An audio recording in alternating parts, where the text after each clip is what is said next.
നമസ്കാരം. കരൂരിൽ തമിഴക വെട്രി കഴകം നേതാവ് നടൻ വിജയിയുടെ റാലിക്കിടെ ഉണ്ടായ ദുരന്തം രാജ്യത്തെ നടുക്കിയിരിക്കുകയാണ്. തിക്കിലും തിരക്കിലും പെട്ട് 41 പേരാണ് മരിച്ചതെന്നാണ് ഔദ്യോഗികമായി പുറത്തു വന്നിരിക്കുന്ന കണക്കുകൾ. പരിക്കേറ്റ നിരവധി പേർ വിവിധ ആശുപത്രികളിലായി ചികിത്സയിലാണ്. ഇക്കഴിഞ്ഞ വർഷങ്ങളിലായി ഇന്ത്യയുടെ വിവിധ ഭാഗങ്ങളിൽ സമാനമായ ദുരന്തങ്ങൾ ഉണ്ടായിട്ടുണ്ട്. രാഷ്ട്രീയ റാലികളും മതപരമായ ചടങ്ങുകളും സിനിമാ താരങ്ങളുടെ വരവുമടക്കം ആളുകൾ നിയന്ത്രണമില്ലാതെ തിങ്ങിക്കൂടുന്ന പലതരത്തിലുള്ള പരിപാടികളിലുണ്ടായ തിക്കിലും തിരക്കിലും പെട്ട് നിരവധി പേർക്ക് ജീവൻ നഷ്ടപ്പെട്ടിട്ടുണ്ട്. കഴിഞ്ഞ 20 വർഷത്തിനിടെ ഇന്ത്യയെ നടുക്കിയ ചില ദുരന്തങ്ങൾ ഏതൊക്കെയാണെന്ന് നോക്കാം. 1. നാസിക്കിലെ കുംഭമേള. 2003 ജൂലൈ 27 മുതൽ സെപ്റ്റംബർ 7 വരെയായിരുന്നു ആ വർഷം നാസിക്കിൽ കുംഭമേള നടന്നത്. ആയിരക്കണക്കിന് പേർ പങ്കെടുത്ത പരിപാടിയിൽ പുണ്യസ്നാനത്തിനായി കാത്തുനിന്നവർക്കിടയിലേക്ക് തിക്കും തിരക്കുമുണ്ടായി. സന്യാസിമാരുടെ സ്നാനം കഴിയാനായി കാത്തുനിന്നവർക്കിടയിലേക്ക് സന്യാസികളിൽ ആരോ വെള്ളി നാണയങ്ങൾ എറിഞ്ഞെന്നാണ് ചില റിപ്പോർട്ടുകൾ പറയുന്നത്. തുടർന്നുണ്ടായ തിക്കിലും തിരക്കിലും പെട്ട് 39 പേരാണ് മരിച്ചത്. അടുത്തത് മന്ദേർ ദേവി ക്ഷേത്രത്തിലെ ദുരന്തം. മഹാരാഷ്ട്രയിലെ സത്താര ജില്ലയിലുള്ള പ്രധാന ക്ഷേത്രങ്ങളിൽ ഒന്നാണ് മന്ദേർ ദേവി ക്ഷേത്രം. 2005 ജനുവരി 25 അവിടെ പൗർണമി ദിനത്തിൽ നടക്കുന്ന പ്രത്യേക ചടങ്ങിനായി 3 ലക്ഷത്തിലേറെ പേരാണ് എത്തിച്ചേർന്നിരുന്നത്. ക്ഷേത്രത്തിലേക്കുള്ള ഇടുങ്ങിയ വഴിയിലെ കൽപ്പടികളിൽ നിന്നും ആളുകൾ വഴുതി വീഴാൻ തുടങ്ങിയതും ഇതേസമയം തന്നെ അടുത്തുണ്ടായിരുന്ന കടയിൽ നിന്നും തീ പടർന്ന ഗ്യാസ് സിലിണ്ടറുകൾ പൊട്ടിത്തെറിച്ചതും ചേർന്ന് വലിയ പരിഭ്രാന്തി പടർത്തി. അന്നുണ്ടായ തിക്കിലും തിരക്കിലും പെട്ട് 341 പേർക്കാണ് ജീവൻ നഷ്ടപ്പെട്ടത്. അടുത്തത് നൈനാദേവി ക്ഷേത്രത്തിലെ ദുരന്തം. 2008 ഓഗസ്റ്റ് 3 ഹിമാചൽ പ്രദേശിലെ പ്രശസ്തമായ നൈനാദേവി ക്ഷേത്രത്തിലുണ്ടായ ദുരന്തത്തിൽ 162 പേരാണ് മരിച്ചത്.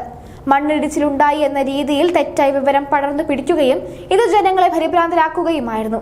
ക്ഷേത്രത്തിന്റെ സമീപത്തുണ്ടായിരുന്ന ഒരു ചെറിയ ഷെൽട്ടർ തകർന്നതിനെയാണ് ജനങ്ങൾ മണ്ണിടിച്ചിലായി തെറ്റിദ്ധരിച്ചത്. 3000-ലേറെ പേർ ആ സമയത്ത് ക്ഷേത്രത്തിലുണ്ടായിരുന്നു. എല്ലാവരും ജീവരക്ഷാർത്ഥം ഓടി രക്ഷപ്പെടാൻ ശ്രമിക്കുകയായിരുന്നു. ഇത് വലിയ തിക്കിലും തിരക്കും സൃഷ്ടിച്ചു. അടുത്തത് ജോധ്പൂർ ദുരന്തം. 2008 സെപ്റ്റംബർ 30 ജോധ്പൂരിലെ ചാമുണ്ഡി ദേവി ക്ഷേത്രത്തിലുണ്ടായ ദുരന്തത്തിൽ 224 പേർ മരിച്ചു എന്നാണ് ഔദ്യോഗിക കണക്കുകൾ പറയുന്നത്. എന്നാൽ 250ഓളം പേർക്കാണ് ജീവൻ നഷ്ടമായതെന്നാണ് പറയപ്പെടുന്നത്. നവരാത്രിയുടെ ആദ്യ ദിവസമായിരുന്ന അന്ന് 25,000 പേരോളം ക്ഷേത്രത്തിലേക്ക് എത്തിച്ചേർന്നിരുന്നു. ക്ഷേത്രത്തിൽ ബോംബ് വെച്ചിട്ടുണ്ടെന്നും അതിപ്പോൾ പൊട്ടുമെന്നുമുള്ള രീതിയിൽ വ്യാജ വിവരം പടർന്നു പിടിച്ചതാണ് ജനങ്ങളെ പരിഭ്രാന്തരാക്കിയതെന്നാണ് ഇതേക്കുറിച്ചുള്ള ചില റിപ്പോർട്ടുകൾ പറയുന്നത്.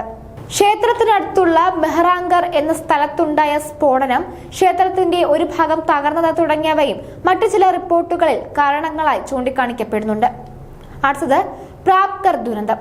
ഉത്തർപ്രദേശിലെ കൃപാലു മഹാരാജ് ആശ്രമത്തിലെ രാം ജാനകി ക്ഷേത്രത്തിൽ 2010 മാർച്ച് 4 തിക്കിലും തിരക്കിലും പെട്ട് 63 പേർക്കാണ് ജീവൻ നഷ്ടപ്പെട്ടത്.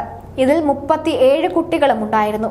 കൃപാലു മഹാരാജിന്റെ ഭാര്യയുടെ മരണവാർഷികത്തിൽ സൗജന്യമായി വിതരണം ചെയ്യുന്ന ഭക്ഷണവും വസ്ത്രവും മറ്റു വാങ്ങാനെത്തിയവരായിരുന്നു മരണപ്പെട്ടവരിൽ ഭൂരിഭാഗവും.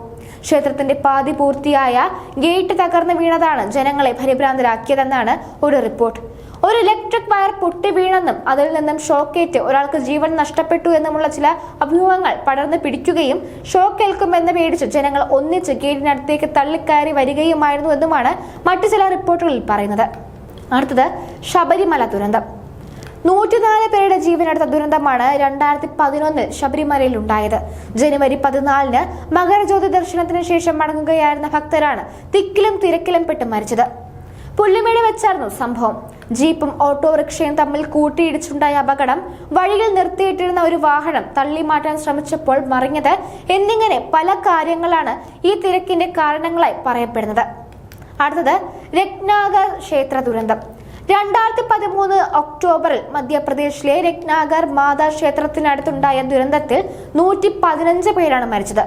അമ്പലത്തിനടുത്തുള്ള പാളത്തിന്റെ കൈവരികളിൽ ചിലത് തകർന്നത് പാലം തകരാൻ പോവുകയാണെന്ന പ്രതീതി ഉണ്ടാക്കുകയും രക്ഷപ്പെടാനായി ഓടിയ ജനങ്ങൾ തിക്കിലും തിരക്കിലും പെട്ട് മരിക്കുകയുമായിരുന്നു. പുഴയിൽ ചാടി രക്ഷപ്പെടാൻ ശ്രമിച്ച പലരും വെള്ളത്തിൽ മുങ്ങിത്താഴുന്നതും മരണസംഖ്യ വർദ്ധിപ്പിച്ചു. അടുത്തത് മുംബൈ റെയിൽവേ സ്റ്റേഷൻ ദുരന്തം. 2017 സെപ്റ്റംബർ 29 രാവിലെ മുംബൈയിലെ എൽഫിൻസ്റ്റോൺ റോഡ് റെയിൽവേ സ്റ്റേഷനിലെ ഓവർ ബ്രിഡ്ജിലുണ്ടായ തിക്കിലും തിരക്കിലും പെട്ട് 23 പേർക്കാണ് ജീവൻ നഷ്ടപ്പെട്ടത്. ഈ സ്ഥലത്ത് 4 ട്രെയിനുകൾ സ്റ്റേഷനിൽ എത്തിയിരുന്നു. മഴക്കാലമായതിനാൽ സ്റ്റെപ്പുകളിലും ഓവർ ബ്രിഡ്ജിലും വഴുതലും ഉണ്ടായിരുന്നു. ആളുകൾ ഒന്നിച്ച് ഓവർ ബ്രിഡ്ജിലേക്ക് എത്തിയതും ഇതിൽ ചിലർ മറിഞ്ഞു വീണതുമാണ് തിരക്കുണ്ടാകാൻ കാരണമായതെന്നാണ് റിപ്പോർട്ടുകൾ. അടുത്തത് കുസാറ്റ് ദുരന്തം. 2023 നവംബർ 25-നാണ് കേരളത്തെ കണ്ണീരിലാഴ്ത്തിയ ദുരന്തമുണ്ടാകുന്നത്. കുസാറ്റ് യൂണിവേഴ്സിറ്റിയിൽ നടന്ന പരിപാടിക്കിടെ ഉണ്ടായ തിക്കിലും തിരക്കിലും പെട്ട് 4 വിദ്യാർത്ഥികളാണ് മരിച്ചത്. ഓഡിറ്റോറിയത്തിൽ നിറങ്ങിയ സദസ്സിൽ സംഗീത പരിപാടി നടക്കുന്നതിനിടെ മഴ പെയ്യുകയും പുറത്തുണ്ടായിരുന്നവർ ഒന്നിച്ച് ഓഡിറ്റോറിയത്തിലേക്ക് ഓടിക്കയറാൻ ശ്രമിക്കുകയുമായിരുന്നു. ഇതോടെ ഓഡിറ്റോറിയത്തിന്റെ എൻട്രൻസിൽ നിൽക്കുകയായിരുന്ന കുട്ടികൾ മറിഞ്ഞു വീഴുകയായിരുന്നു. അടുത്തത് ഹത്രാസ് ദുരന്തം. ഉത്തർപ്രദേശിലെ ഹത്രാസിൽ ആൾദൈവമായ ഭോലെ ബാബ നടത്തിയ ഒരു സത്സംഗിൽ വെച്ചുണ്ടായ തിക്കിലും തിരക്കിലും പെട്ട നിരവധി പേർക്ക് ജീവൻ നഷ്ടപ്പെട്ടു. 2024 ജൂലൈ 2-നുണ്ടായ ദുരന്തത്തിൽ 121 പേർക്ക് ജീവൻ നഷ്ടമായി എന്നാണ് കണക്കുകൾ. 8000 പേർ പങ്കെടുക്കാൻ അനുമതി നൽകിച്ച ചടങ്ങിലേക്ക് 2 ലക്ഷത്തിലേറെ പേർ എത്തിച്ചേർന്നിരുന്നു. പരിപാടിക്ക് ശേഷം ഭോലെ ബാബ വാഹനത്തിലേക്ക് മടങ്ങി പോകുമ്പോൾ അദ്ദേഹത്തെ തൊട്ട് അനുഗ്രഹം നേടാനായി ജനങ്ങൾ കൂട്ടമായി എത്താൻ ശ്രമിച്ചതാണ് ദുരന്തത്തിന് കാരണമായത്. അടുത്തത് പുഷ്പ 2 ദുരന്തം. 2024 ഡിസംബറിൽ പുഷ്പ 2 എന്ന ചിത്രത്തിന്റെ സെലിബ്രിറ്റി ഷോയ്ക്കിടെ ഉണ്ടായ തിക്കിലും തിരക്കിലും പെട്ട് ഒരു സ്ത്രീക്ക് ജീവൻ നഷ്ടപ്പെടുകയായിരുന്നു. ഡിസംബർ 4-ന് ഹൈദരാബാദിലെ സത്യം തിയേറ്ററിൽ നടന്ന ഷോ കാണാൻ നടൻ അല്ലു അർജുൻ എത്തിച്ചേരുകയും അദ്ദേഹത്തെ കാണാനായി തിയേറ്ററിൽ ഉണ്ടായിരുന്നവരും പുറത്തു നിന്നവരും ഒന്നിച്ചെത്തുകയും ചെയ്തതാണ് ഒരാളുടെ മരണത്തിലേക്ക് നയിച്ചത്. സംഭവം പിന്നീട് അല്ലു അർജുനെതിരെയുള്ള നിയമ നടപടികളിലേക്കും അദ്ദേഹത്തെ കസ്റ്റഡിയിൽ എടുക്കുന്നതിനും കാരണമായി. അടുത്തത് RCB വിജയാഘോഷ ദുരന്തം. ആദ്യമായി IPL-ൽ കിരീടം നേടിയ റോയൽ ചലഞ്ചേഴ്സ് ബംഗളൂരുവിന്റെ വിജയ റാലിക്ക് മുൻപുണ്ടായ തിക്കിലും തിരക്കിലും പെട്ട് 11 പേർക്കാണ് ജീവൻ നഷ്ടമായത്. 2025 ജൂലൈ 4-നായിരുന്നു സംഭവം.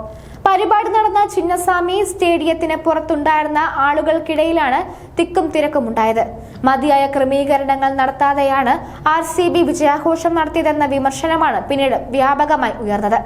ആൾത്തിരക്ക് വല്ല ദുരന്തത്തിലേക്ക് നയിച്ച സംഭവങ്ങൾ ഇന്ത്യയുടെ പല ഭാഗങ്ങളിലായി ഇപ്പോഴും തുടരുന്നുണ്ട്.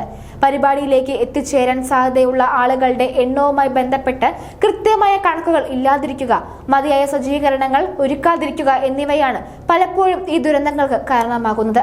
പരിഭ്രാന്തി പടർത്തുന്ന വ്യാജ വിവരങ്ങളാണ് മറ്റൊരു വില്ലൻ. എങ്കിലും ആധുനിക സമൂഹം കൂടുതൽ മെച്ചപ്പെട്ട രീതിയിൽ സജ്ജീകരണങ്ങൾ ഒരുക്കേണ്ടതിന്റെ ആവശ്യകതയിലേക്കാണ് ഇവയെല്ലാം വിരൽ ചൂണ്ടുന്നത്.